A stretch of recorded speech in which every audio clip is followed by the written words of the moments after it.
KVP గారు ఆ! చూసారండి. కూర్చోండి సారు కలిద్దిరి గాని అన్నారు. సో, కాసేపటికి ఒక 15, 20 మినిట్స్ హ్మ్. అయిన తర్వాత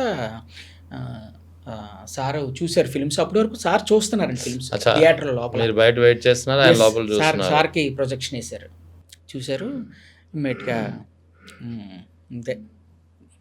తెరుచుకుంది ద్వారం. సింహద్వారం. వెంటనే లోపల కూర్చున్నారండి సార్. ఇలా కూర్చున్నారు. ఆ!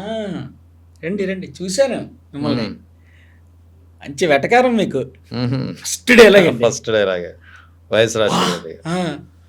అంటే మా ప్రోగ్రామ్ చూసారండి ఆయన. ఆ! అదే. జోగి బ్రదర్స్ ప్రోగ్రామ్. అసలు అసలు ఎంత ఆనందం అంటే హ్మ్. ఆ! చాలా సార్లు చెప్పారండి ఈ విషయం. అయినా కూడా ఎప్పుడూ ఒక ఎక్సైట్‌మెంట్ ఉంటదండి. హ్మ్. అవును. రండి కూర్చోండి అని. ఎనకెక్కడ కూర్చొని రండి ముందు కూర్చోండి, ముందు కూర్చోండి. హ్మ్. రండి మా గెస్ట్‌లయ్యా మీరు నాకు హ్మ్. అన్నారు. కూర్చున్నా అండి. ఇలా కూర్చుంటే సార్ చూసాను. బాగున్నాయి. హ్మ్. యాంకరింగ్ కూడా మేమే చేసాం ఆ ఫిల్మ్స్‌కి. అచ్చా! ఓకే.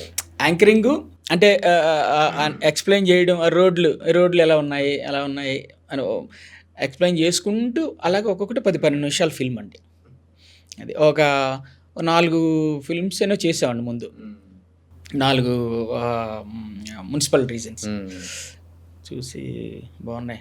ఇంకేంటి అన్నారు. సార్ ఎక్కడ? మీదెక్కడ అంటే నాది నర్సీపట్నం సార్. ఆహా! మీదినా కృష్ణరాజు చోడవరం సార్. హ్మ్. తర్వాత ఓకే. ఎప్పుడొచ్చారు? ఏంటి ఇండస్ట్రీకి? అంతా బావుందా? అని మంచిగా మాట్లాడి కొంచెం గ్యాపు. ఇంకేంటి? అంటే అప్పుడు అడిగితే ఏమైనా ఇచ్చేస్తారండి. హ్మ్. ఆయన మామూలు అంతే గదా! దానికంటే అవును. రాజస్థాన్ అప్పుడు సింగ్ తెలీదు. చాలా సంవత్సరాలు తెలిసింది. ఏదో ల్యాండ్ అడిగినా వైజాగ్‌లో స్టూడియో పెట్టుకునేవాడిని. అప్పుడే ఇచ్చేసేవారు. అయిన తర్వాత కాసేపయ్యి బెల్ కొట్టారు. లోపల వస్తే పిలవమన్నారు ఆవిడ. అప్పుడు ఉదయ్ భాను గారని అప్పుడు ఐఏఎస్ హ్మ్. ఉన్నారండి.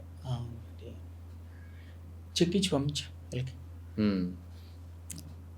సాధారణ గవర్నమెంట్‌లో వర్క్ చేస్తే బిల్లుల కోసం ఎంత బిల్లు తిరగాలి? పెట్టి చాలా రోజులు పడతాయండి. కొంచెం తెలిసుంటే తొందరగా వస్తదేమో. అందులో డైరెక్ట్ సీఎం గారే చెక్ ఇచ్చి అసలు పంపించన్నారంటే అని ఈళ్ళు ఎన్ని చేస్తారో అన్ని చేశారు. హ్మ్. ఎన్ని చేస్తారో అన్ని ఫిల్మ్స్ ఇచ్చేసి మిగతావి ఏమన్నా ఉంటే మీరు హ్మ్. ఎక్కువ టైం లేదండి. హ్మ్. చాలా తక్కువ టైం ఉంది సార్. 15 రోజులో, 20 రోజులో. హ్మ్. ఇన్ని చేస్తారని ఇచ్చేయండి. హ్మ్. అంటే మేము చేసిన వర్క్ ఇచ్చిన రెస్పెక్ట్. అవును. అంతే. మీ పనితనానికి.